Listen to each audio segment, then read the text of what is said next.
Welcome back to the second hour of our study. This is Christian Marriage Lesson 8, and we're continuing our look at the differences between men and women and how it affects relationships of all types, primarily centered around marriage.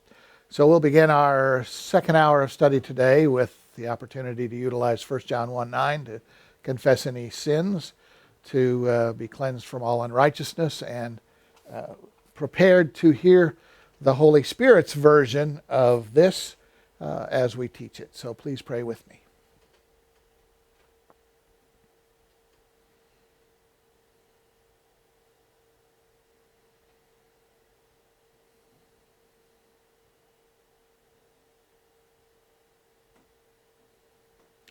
Father, as we study this hour, we ask again for the Holy Spirit's insights into our own relationships with members of the opposite sex so that we might improve those relationships and be seen as your representatives to them, that they might see the beauty of the life that you give us in the filling of the Spirit and be attracted to you for salvation.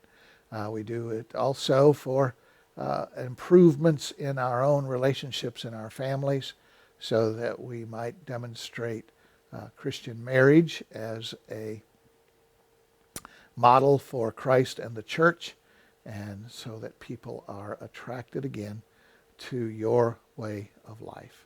We thank you for it in Jesus' name. Amen. Okay, let's take a little time here.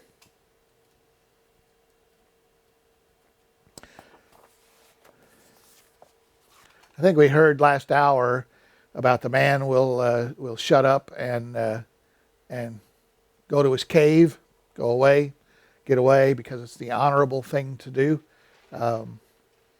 Men, when they're overwhelmed or threatened in any way, have two predominant reactions, that is fighting or fleeing. And to be honorable in a relationship, the men will go off to be quiet. Of course, the woman sees that as rejection and unloving, and the man sees it as the honorable thing to do, to not yell, scream, holler, hit, do those kind of things. So we're going to look from the waffle spaghetti book. Carry on a little bit from where we were last time. Different by design. The differences are not limited to conversation, however. As research accumulates, it is becoming increasingly obvious that God made men and women different in many ways. They think differently, they process emotions differently, they make decisions differently, and they learn differently.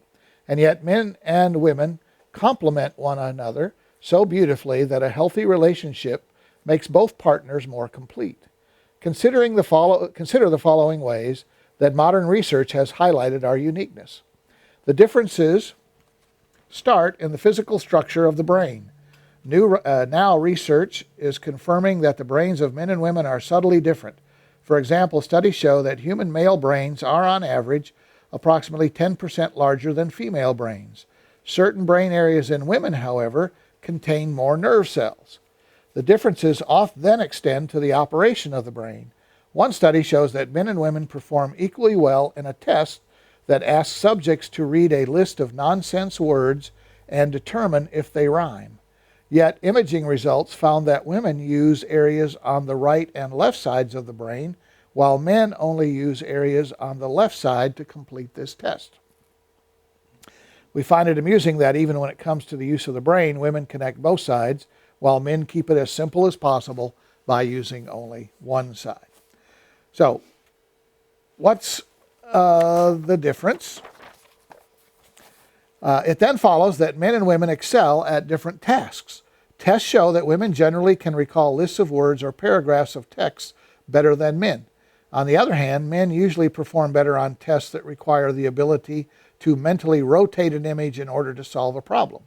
As a result, men use different strategies and different parts of their brains to navigate, and they really are better at finding their way when they are lost than women. Researchers scanned the brains of 12 men and 12 women as they tried to escape a three-dimensional virtual reality maze. The volunteers pushed buttons to move their virtual selves left, right, or ahead. In the real world, that might be like trying to find a specific place in an unfamiliar city, said neurologist Dr. Matthias Reipe of the University of Ulm in Germany. The men got out of the maze on an average of 2 minutes and 22 seconds versus an average of 3 minutes and 16 seconds for the women.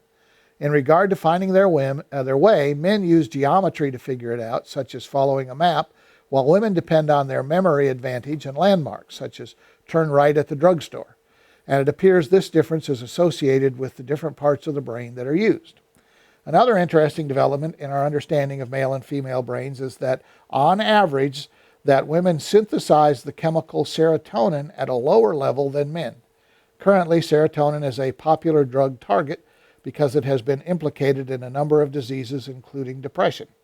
We find these differences fascinating. It is sometimes difficult having to adjust to your partner's ways, but it is also humorous and enjoyable. We have included below a list of ways that men and women approach life differently. Read through the list and see how many of them apply to your relationship. Okay, number one, men are more aggressive than women when they drive sports cars and light trucks. Women are more aggressive than men when they drive SUVs and luxury cars. Read that again. Men are more aggressive than women when they drive sports cars and light trucks. Women are more aggressive than men when they drive SUVs and luxury cars.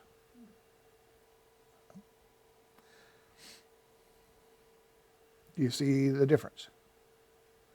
See an obvious difference there? Yes, sports cars are small, SUVs are big. Okay, you're on the right track. Sports cars are fast. More power in an SUV.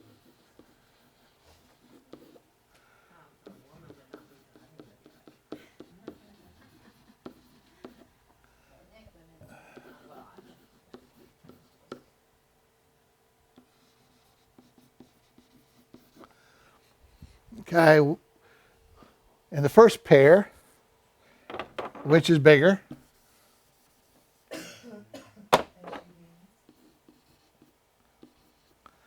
In the second pair, which is bigger? Are we talking pairs this way? This way or down? No, no.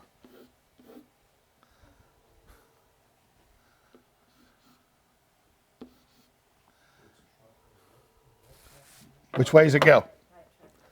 That's what I'm looking at across. Okay. So what's bigger, sports cars or SUVs? SUVs. What's bigger, light trucks or luxury cars? What? What, a light truck? What's a light truck? What's Little trucks. Oh, well, probably electric cars. Okay. All right. All right. So this is men are more aggressive, and this is females are more aggressive. Okay. So smaller puts men more in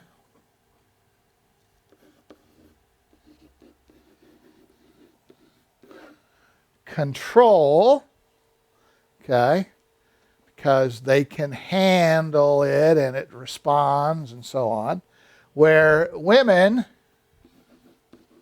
in the big vehicles feel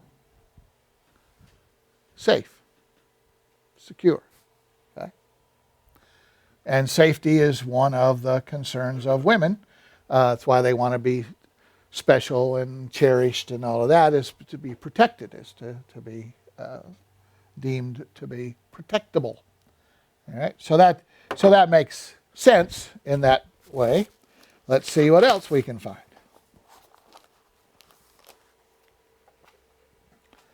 Most people believe men are safer drivers than women, except that commercial where the woman talks with the voice of the male actor. Allstate, yeah. Women are less likely to be caught and convicted of speeding than men.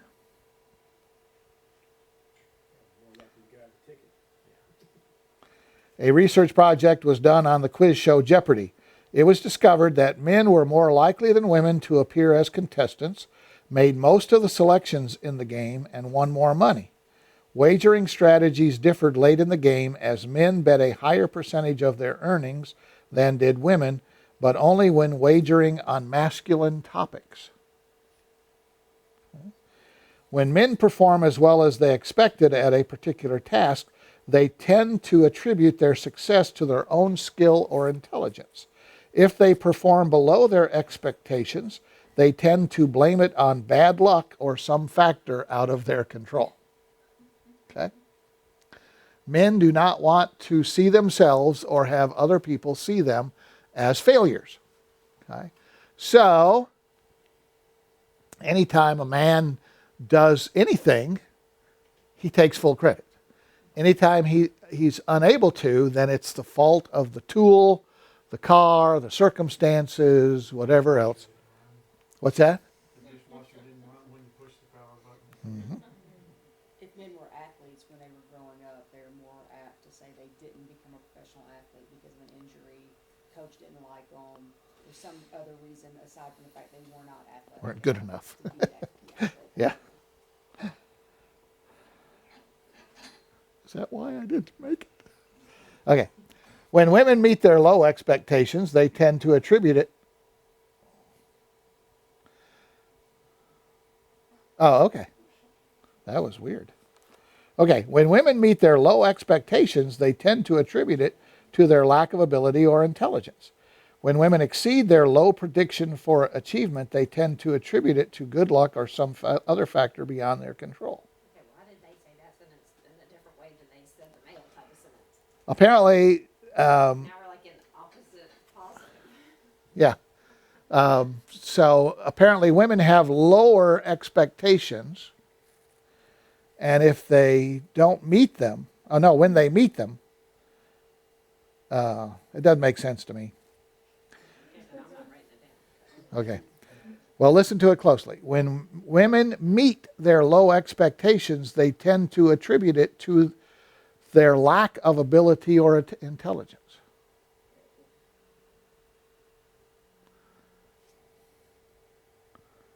When they exceed their low prediction for achievement, they tend to attribute it to good luck. That one makes sense, if they exceed it. But the meeting it must be when women fail to meet their low expectations, they attribute it to their lack of ability or intelligence. In other words, they're smarter about it than men. Okay. Men, on average, are willing to take greater financial risks than women. For example, in the 1989 survey of consumer finances sponsored by the Federal Reserve System, you may boo now, roughly 60% of the female respondents said they were not willing to accept any risk, while only 40% of the men said they were unwilling to take risks. Women make safer choices than men when it comes to smoking, seatbelt use, preventative dental care, and having regular blood pressure checks. American men overwhelmingly feel that it's harder to be a guy today than it was 20 years ago, and men are split on their opinion as to whether it's harder to be a woman than it was 20 years ago. Within relationships, women resolve the day-to-day issues while men settle the life-changing disputes. Women ask more questions. More than 3/4 of interruptions in conversations are made by men. Men. Really? They want to get to the point. Yep. Oh, so they interrupt more, say just Yep. get to the point. We're trying to get you there. Trying to get you to get to the bottom line. As you read this book, you will be exposed to the most important difference. I think I missed an important point. I said, if you stop interrupting, I'd get to the point. Maybe you could teach me how to get to the point. Oh, yeah. I can teach you, all right. All right.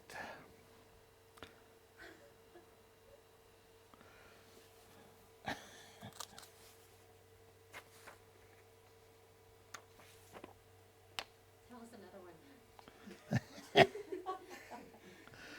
Okay. This one I almost wanted to skip because I don't think it's true, but Fun questions for married couples. The newlywed game. Yeah. All right. The recreational activity you most often do together is A, bicycling, B, bowling, C, hunting for his car keys. Well, in our case, it's definitely hunting for the car keys, because we don't bowl and we don't. What's the other one? Bike. We used to bike. Yeah. Hunting for But- car keys. All right. How many families is it that it's the women's car keys we're looking for? What's that? How many families is it that are there that we are looking for the women's car keys, not the men's car keys? It's women, they're multitaskers, women. Are you more likely to be looking for your car keys, or all right? How about you, Tim? More often, but. So he's sometimes typical. Okay. it- All right. More often it's him that's looking for help. Okay. I usually have a specific spot that I'll put them, but he has the Yeah. keys I need more often. Okay. All right. Number 2. Choose a vacation spot. Which qualifications for a prime vacation spot would appeal to the husband, and which would appeal to the wife? Number 1. Quaint little shops. Women, Golf, golf, golf. men, Nice restaurants. both, Big servings. both, Valet parking. men, Free parking. men, Room with a view. women, Room with a television. men, Elegant sunken tub. Reading matter in the bathroom. men. True or false? A vacuum cleaner makes an excellent anniversary gift. True for men to think about. All right. Here's the answer. True, provided you want it to be your last anniversary. You're gonna be the one that's starting to vacuum. Yeah. All right, story problem. John and Betty must leave their home at 6 p.m. in order to be on time for a dinner party.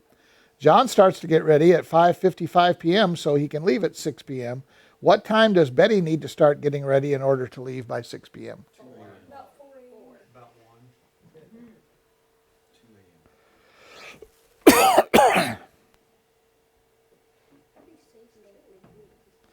Answer. It makes no difference when Betty starts to get ready. She could start at 5 p.m., 4 p.m., or even 3 p.m. It doesn't matter. She's still going to be at least 20 minutes late. There's your wife. As he walks out on me. This is a husband question. When your wife says, let's not get each other Christmas presents this year, it indicates her desire to share with the less fortunate, her thoughtful and realistic interest in the household budget, a test to see if you love her enough to forget the suggestion and surprise her with something you'll be paying off until Columbus Day. C. It's a trap, yeah. Number 6, when a husband dons his almost like new coveralls and announces, I'm going to work on the car, you can almost bet that A, soon it'll purr like a kitten. B, soon it will stop on a dime. C, soon it will be towed to a nearby garage. Husband question, fill in the blank. You can't make an omelet without A, breaking some eggs, B, reading a recipe, C, hearing a lecture from your wife on the dangers of cholesterol. C. Okay. Who is more likely to utter the following? What's for supper? Him or her. Have you seen my socks? Yeah. When are we leaving for church? When are we leaving for church? Men, women? Women. Because it's not the same time every week, is it? It is. Yeah. So you leave at the same time every week. Do you think I've gained weight? Where's the television schedule? Before answering the question, how do you like my new hairstyle? What should a husband always remember? Yes. No answer is correct. A, his wife's feelings are the most important thing. B, she may have spent hours in a salon to get it to look that way. C, the couch is lumpy, and when you sleep on it, a spring pokes you in the neck. All of the above. All of the above. His idea of the perfect honeymoon is a week in the Poconos, a Mediterranean cruise, anything under $100. The phrase "not in your lifetime" refers to A, him cleaning the bathroom, B, her cleaning out the gutters, C, either of you ever cleaning the stuff that grows under the vegetable crisper in the refrigerator. All the above. When you think about the love letters you used to write when you were courting, you're reminded A, of a passion that burned like ancient Rome, B, of a love that will last for eternity, C, that writing corny love letters is not a crime. Often men and women will show subtle signs of stress and strain in different ways. For each way listed below, choose the most appropriate gender. Punch inanimate objects such as a door or steering wheel. I didn't even have to give you the choices, did I? Make sniffling noises and sigh heavily.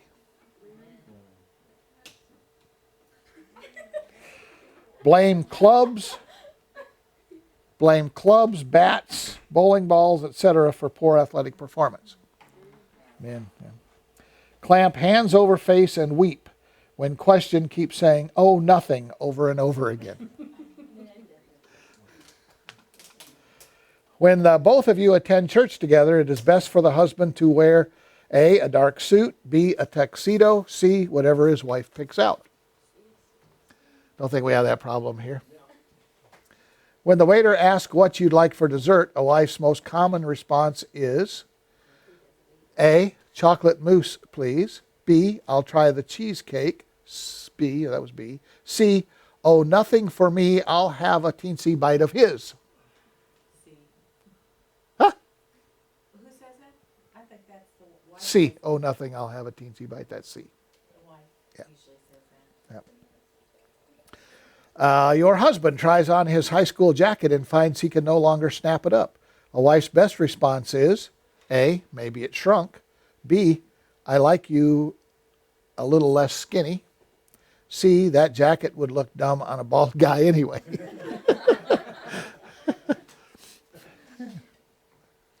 Some household chores are traditionally done by the man, some by the woman. Place the following chores in the correct category. Cooking. Flattening couch cushions.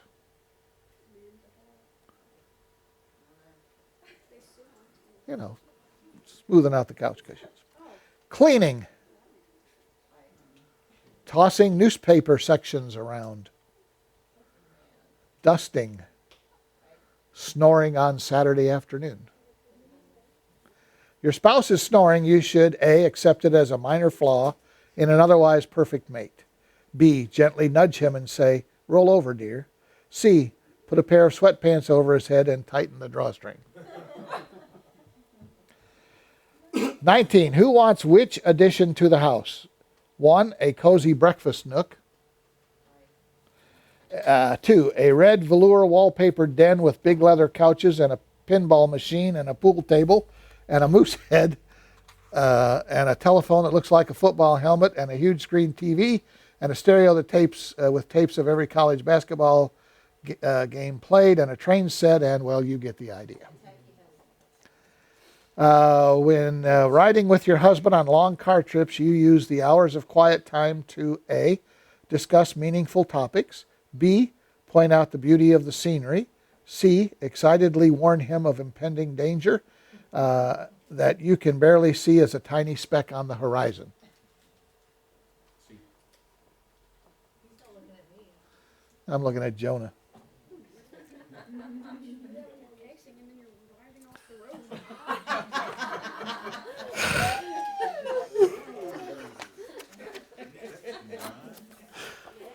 No. No.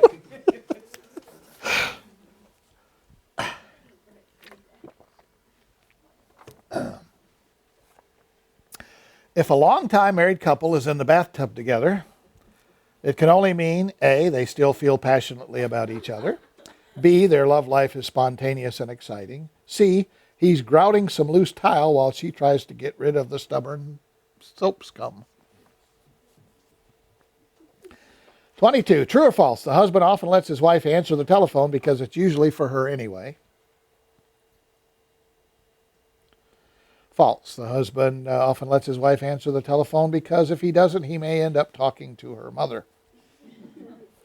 23, the phrase most often heard when the two of you are alone in a quiet setting is A, I love you. B, I need you. C, okay. When doing the laundry, which of the following is the average husband most likely to forget? A, whites in hot. B, colors in cold. C, pens, crayons, keys, tissues, anything else in the pockets. A husband offers to run to the store for a quart of milk. He is most likely to return with A, quart of milk, B, 2 steaks, a big fish, a bottle of ketchup, 2 bottles of pop, a box of donuts, a TV dinner, some cheese, the latest issue of TV Guide, and a can of 40-weight motor oil. C, a dazed expression and the question, what was I supposed to get? So B or C on that. 26, husband question. To prove your love for your wife, you would gladly climb the highest mountain. B, swim the deepest ocean. C, hold her purse while she tries things on at the mall and run the risk that at any moment one of the guys might walk by. 27, wife question. To prove your love for your husband, you would gladly A, climb the highest mountain. B, swim the deepest sea. C, put gas in the car at one of those self-serve places where the risk of a broken fingernail is a constant threat. Okay? All right. Waffles and spaghetti communicating. What? Don't most women do their own gas these days? Nowadays, yeah, that's from the old days. Or from a part of the country where they still have full service gas stations. Communicating. A couple came to a counselor because they were on the brink of divorce. The counselor asked the wife, does your husband beat you up?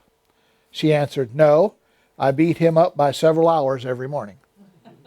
Then the counselor asked the husband, do you have a grudge? The husband responded, no, we have a carport. The counselor, getting a little exasperated, asked the couple, what grounds do you have for your problems? The wife answered, we have about 4 acres. Finally, the counselor said, why did you come in here today? Together they said, we can't seem to communicate. Houston, we have a problem. Men and women have very different approaches to communication. When a man starts a conversation, it is generally because he perceives there is a problem that needs to be addressed. If there is no perceived problem, he feels no particular need to talk. The box he is currently in is at ease, and the lack of distress makes him assume that everything is all right with the relationship. His wife, on the other hand, has a constant desire to talk with her husband. She wants to connect him to everything in her life and assumes he wants to connect her to everything in his life. Spaghetti, okay? When she begins a conversation, he assumes she is bringing up a problem that needs to be resolved. Generally, she is starting the conversation because it seems natural to talk about whatever is on her mind. While she is in conversational mode, he turns on the fix-it mechanism and the conflict begins. She gets her feelings hurt because he is trying to figure her out rather than just visit with her. He gets impatient because there seems to be no point. What started out as a hopeful moment of drawing closer together becomes another nagging defeat. So how does a couple make communication work for them? We believe the most important communication skill a couple can develop is to learn to take turns. Follow the leader. Whoever begins a specific conversation should be the one to set the pace for the conversation. Let me, Bill, talk with the men first. When your wife begins a conversation with you, assume that she needs to connect the issues of her life together. She doesn't need you to work your male logic into her thinking process. She simply needs you to help her make the connections. You will do well if you view the conversation as a journey she is going to lead you on. Pack your bags, go on the journey, and encourage her to take the conversation wherever she wants. Many men refuse to do this because they are afraid that if they give their wives permission to talk until they are done, the end will never come. This just isn't true.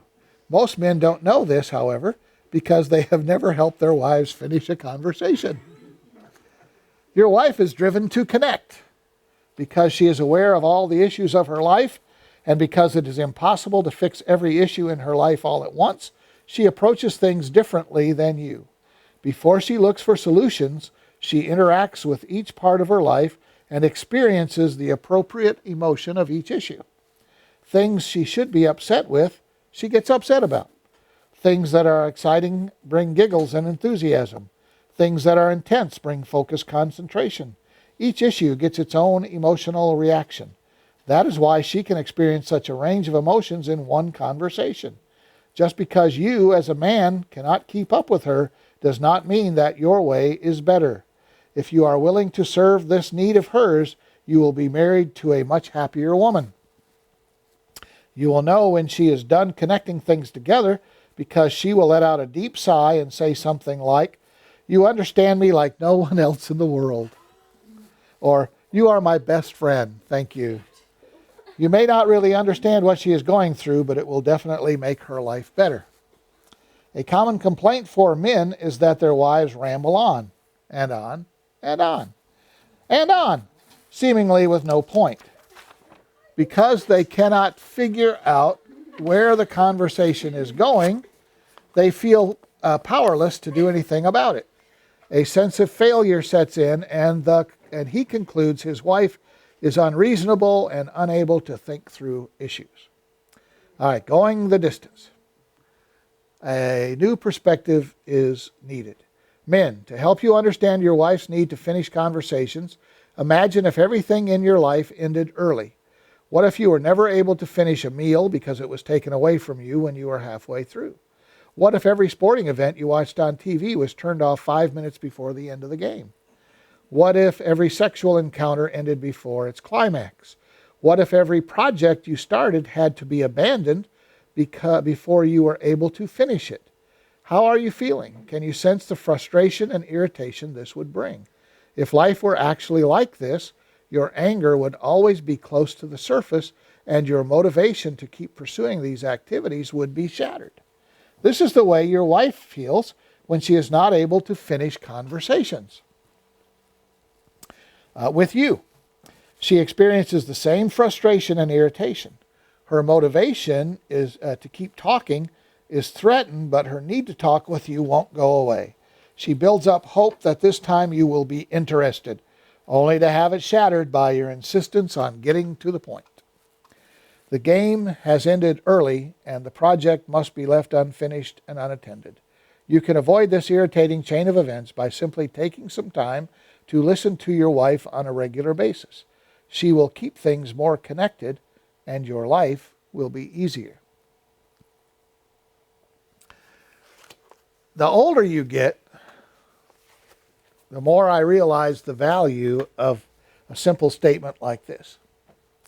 When you walk in and your wife begins this conversation and you have to do something, say, "I've got to go do such and such. I'll be right back," and then you can go ahead and tell me.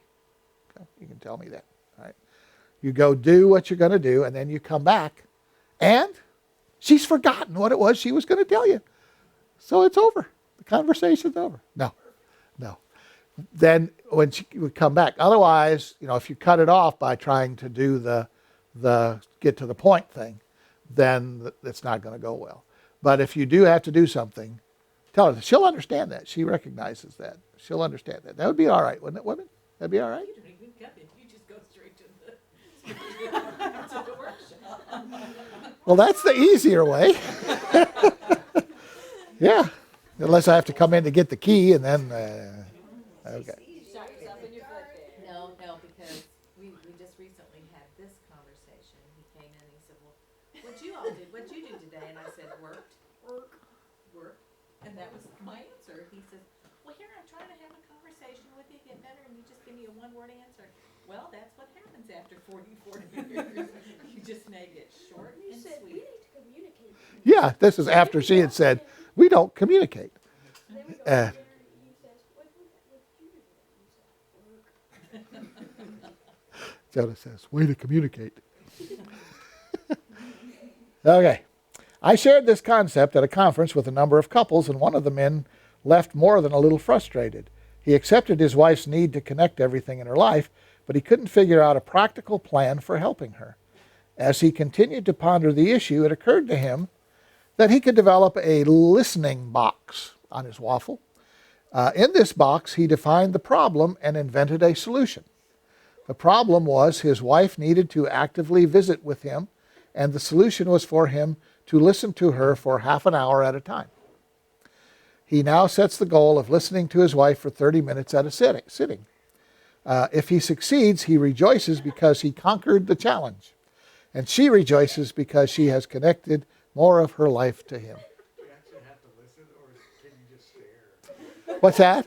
Do you actually have to listen, or can you just stare? You can just stare, but if he's staring at the clock, that's too obvious. You can't stare at the clock.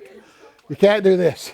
Sad that he has to set a goal of 30 minutes. The torture, the poor Yeah, the guy. poor guy. What You've seen the Klondike Oh my commercial, God. right? Where the guy has to listen to his wife talking to him for like I'm not 10 like- seconds in order to win a Klondike bar. No, I haven't seen that. I think it was only 3 seconds. To win. I know, because the crazy thing is, if they're being tormented by the conversation anyway, can't she figure that out and just go, okay, just get out of here? Well, that wouldn't be a marital. By sitting there not being interested. That would not be a marital advancement. Crazy cycle. They're trying to placate her. That's come on. That's gotta be. When you're being respectful to your husband, are you trying to placate him? That's the thing. If it's a genuine respect, this is trying to torture yourself and not make it obvious is what this chapter's about for men. That's how they're sitting there trying to go, okay, if I can survive 30 minutes. Honestly, this Oh, I left this part out. And enjoy it.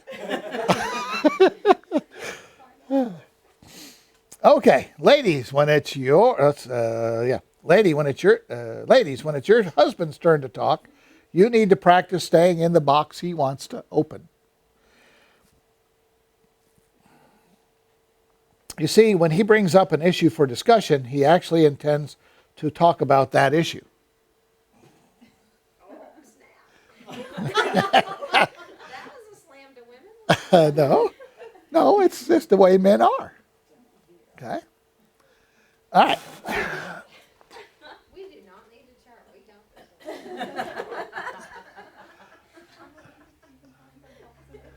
We understand the boxes. Well, I'm hoping that these exercises will eventually lead to a husband and wife truly enjoying each other's company and being able to communicate in a meaningful way. But here's what's funny, what you're saying, As he draws spaghetti, is like John and I jokingly afterwards say, well, then you could never talk to each other because, you know, the way you're supposed to have a relationship go, and we even talk about it with reading the Bible and a relationship with God. You've got to know God. This is how. So if you didn't spend time together and talk to each other, then you would not have a relationship. That's the whole purpose of this class. So you'll know, so you don't even have to talk about it because you'll already know. So if each person just walks in the door and just goes about their business and then never talks to each other, then we take care of each other's needs. There you go. Problem solved. Yeah. Honey, So- that's an excellent box and spaghetti, John. That's a waffle. Respectful. Yeah, you admire the square waffle. I could have shown you a better way to do it. He did not ask. He didn't ask. Does the circle mean that there's a magnifying glass that we're looking at? No, it's a waffle. It's a circular waffle. There's square waffles. You get square waffles too. Yeah, you can get square waffles. Square waffles are better. rapidly devolve. But apparently in TikTok, there are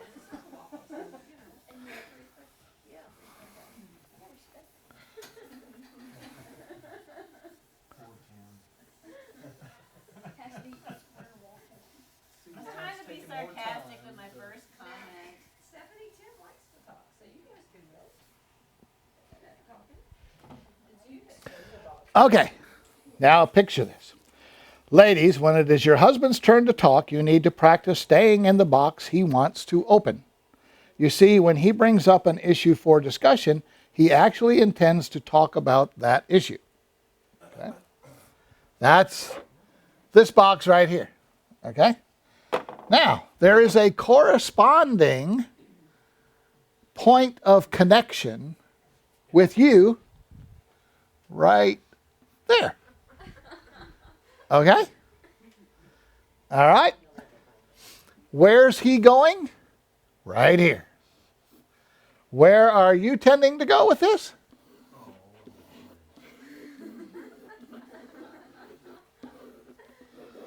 Okay? So, remember, he wants to stay right in that box. If he wants to talk to you about your upcoming vacation, he probably wants to talk to you about your vacation and so on. He is hoping that this time will be different. He wants to leave what he considers to be he wants to have what he considers to be a reasonable conversation with you. He wants it to stay on track. He wants to identify the problem, evaluate the options, commit to a solution, and see it work out. A problem develops because you immediately recognize all the issues that are related to the one he brought up. It's as if you can see every box that is touching the box he has opened. You feel the need to open all those boxes because they are relevant to the discussion. If you don't open them, you are afraid the loose ends will never be addressed. You know that it has backfired in the past, but you haven't ever really understood why, so you try again. Okay?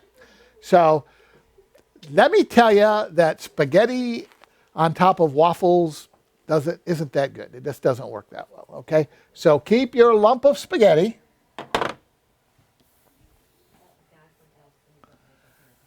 off his waffle, okay? Because that's what causes a problem. Okay? All right.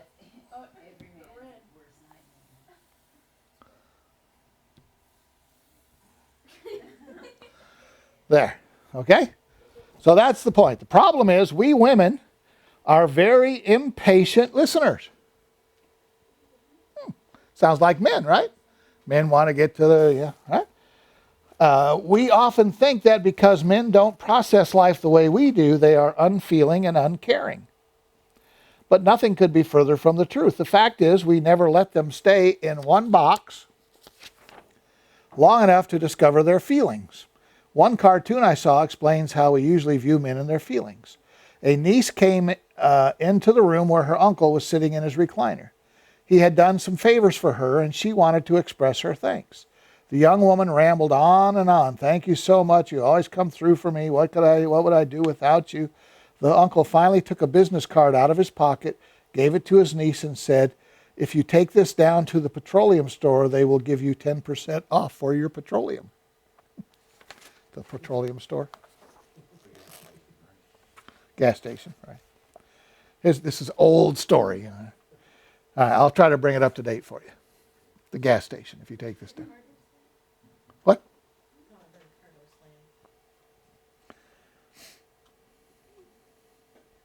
His wife witnessed the interaction and later said, "What were you doing? She was pouring her heart out to you and you gave her a business card. Have you no feelings?" "I have feelings. I was afraid she was going to hug me. I was scared it was going to go on, and I was happy when it was over. I have feelings." If we stay focused on one topic and resist the urge to open up all the surrounding boxes, we buy our men the emotional time they need to work their way down through the layers of the box. They then trust us enough to open up the well of emotions that are deep in that box. It's not a lot like drilling for oil. When you drill deep enough, you can reach a valuable gusher. We ladies must remember that we are drilling for valuable treasure, not interrogating a prisoner. Patient listening will periodically bring the emotions to the surface we love to see. I, Pam, writing this, was visiting with a young lady in our church who was engaged to be married. She asked if she could speak with me because she was concerned about her upcoming marriage. She loved her fiancé deeply, but she was afraid that he was kind of shallow. He loved cars and spent most of his free time in the garage working on the next automobile project he had lined up. He was kind to her and respected the things she said, but he seemed to be dominated by cars. Pam, I love him. What am I supposed to do? How can I know for sure? Go into the garage, I enthusiastically told her. It is obvious that it is his favorite box. He feels confident there. Meet him there and see what happens. Well, 2 weeks later, I saw her again, and she was so excited. She had taken some lemonade into the garage where he was working on his car and just sat and listened to him. He was talking about torquing this and tweaking that. He was using vocabulary like horsepower and compression, words that were meaningless to her. She described how her eyes were rolling back in her head from boredom when he suddenly dropped into a new box. Thank you so much for caring about me, he said as he gave her a quick kiss on the cheek. No one has ever taken the time to listen to me like you.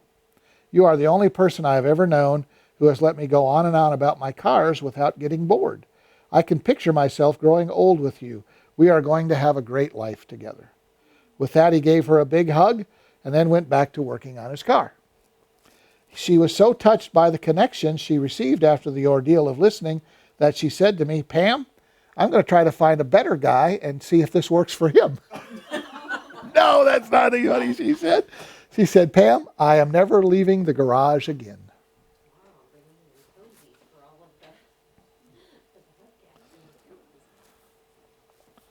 All right, so let's conclude here. The emergency shutoff valve. When your husband started the conversation, there was one problem on the table to be solved. When you opened the second box, there were two problems.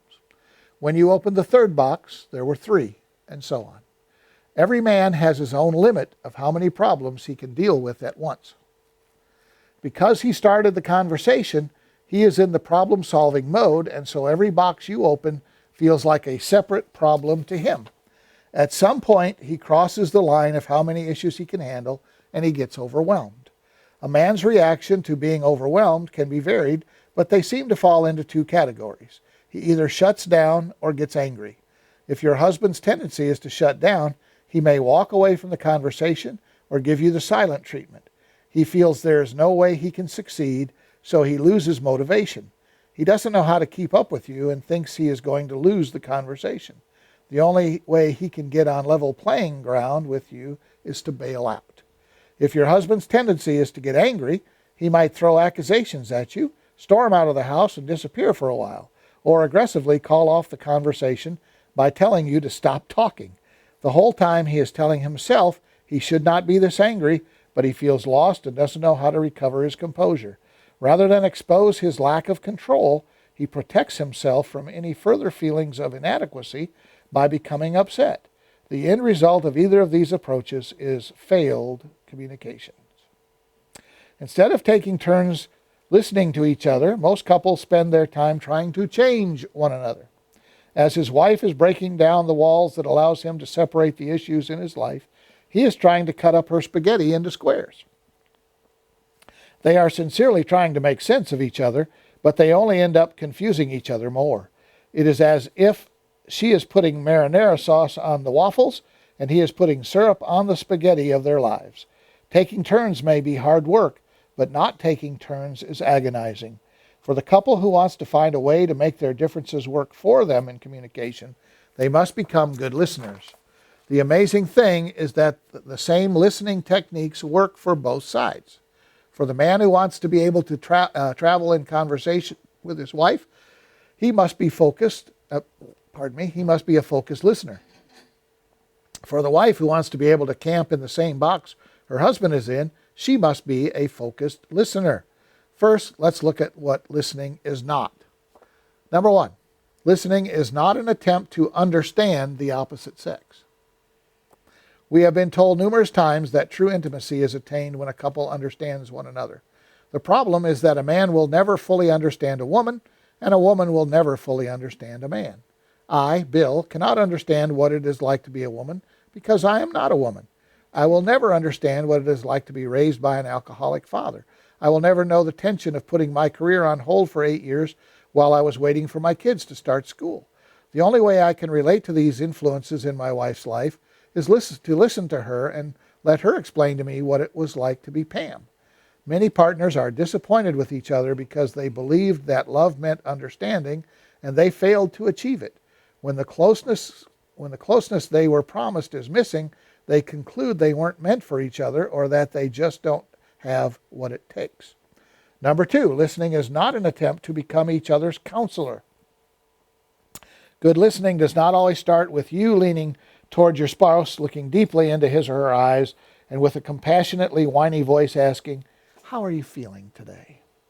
There is a time and place for counseling, but it usually is not in the midst of everyday responsibilities. When something is wrong in your circumstances or some transition of life is getting the better of you, it is wise to schedule time with a counselor who can provide a strategic environment for analyzing your growth. Listening is not an attempt to fix your partner. Avoid asking, "Why do you feel this way?" The answer is often, "I don't know." Our emotions have never had the ability to think. We feel what we feel because of past influences and developmental progress. Emotions are not rational in their makeup. They don't think before they express themselves. The goal in intimate conversation with your spouse is not to analyze emotions and come up with some kind of solution that will make him or her never feel this way again. The goal is to grow a little closer and reaffirm your love. The love you share with your spouse can be worn down over time. If you are not careful to reaffirm it often, it loses its vitality and can be swallowed up in life. When, on the other hand, you maintain the habit of often reestablishing the bond of love that drew you together, you will experience a growing joy with each other. Your husband may say, "I am often intimidated by my boss." Try not to respond with, "There is no reason to be intimidated. You are bright, intelligent, and talented." See, that's a supportive thing to say, right? Don't say that. "There is no reason to be intimidated. You are bright, intelligent, and talented. Your boss is just threatened by how good you are. Be brave, honey. It will be all right." In doing so, you shut him down. Your husband is probably trying to get a conversation started with you that is bigger than work. It probably has to do with his lack of confidence or lack of understanding of how competition works in an adult world, or he may be contemplating a job change, and he is checking to see how accepting you may be of having that conversation. Or he may be intimidated by you, and he is trying to lead into the conversation by blaming his boss first. Whatever the case may be, you will never know if you attempt to fix him rather than let him work the process with your listening help. Listening is not a personality trait. You do not have to become someone else in order to listen to your spouse. Listening is a skill, just like driving or typing or music. You must practice and over time develop your own style. The basic elements of listening, attentiveness, empathy, and compassionate questions are shared by all good listeners, but no two people listen exactly the same. Two guitar players will sound a little different even though they are playing the same song, and two drivers will have different styles of driving even though they arrive at the same destination.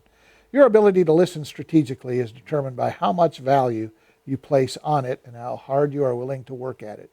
And in the end, you will develop your own style of listening that will fit well in your lifestyle and will captivate your spouse's heart. Okay, so boxes and spaghetti, waffles and spaghetti.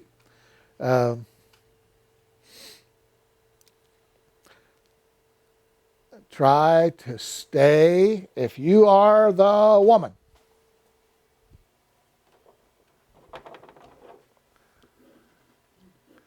let him stay in his box, okay? If you are the man,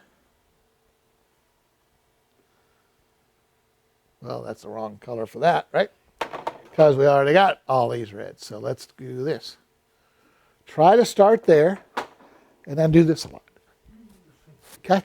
Because she's going to go all over and she will bring it back to where it needs to be eventually. Eventually. When she's through that process. Because this spaghetti strand,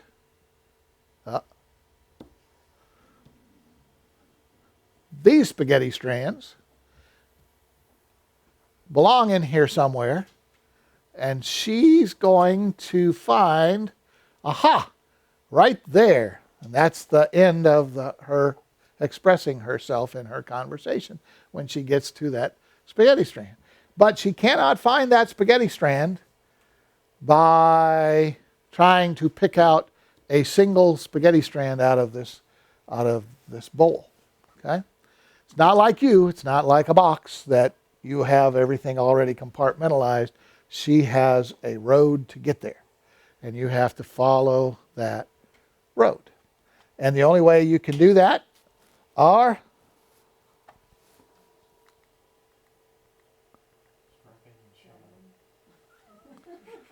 doing what? Strap in and shut up. Wait until they ask before opening your mouth. Okay? Same thing. All right. Okay, let's close with a word of prayer, and then we'll be done for this week. Father, we're grateful for this time together. We're grateful for what we have studied. We see it in our lives. Now we need the Spirit to make it a reality in responding with love. So we must understand specifically which aspect of love fits into each of these components, and that the primary one for all of this is that love does not demand its own way in thinking or in communicating or in conversations. We thank you, and we ask that you should better in our lives. We thank you for it in Jesus' name.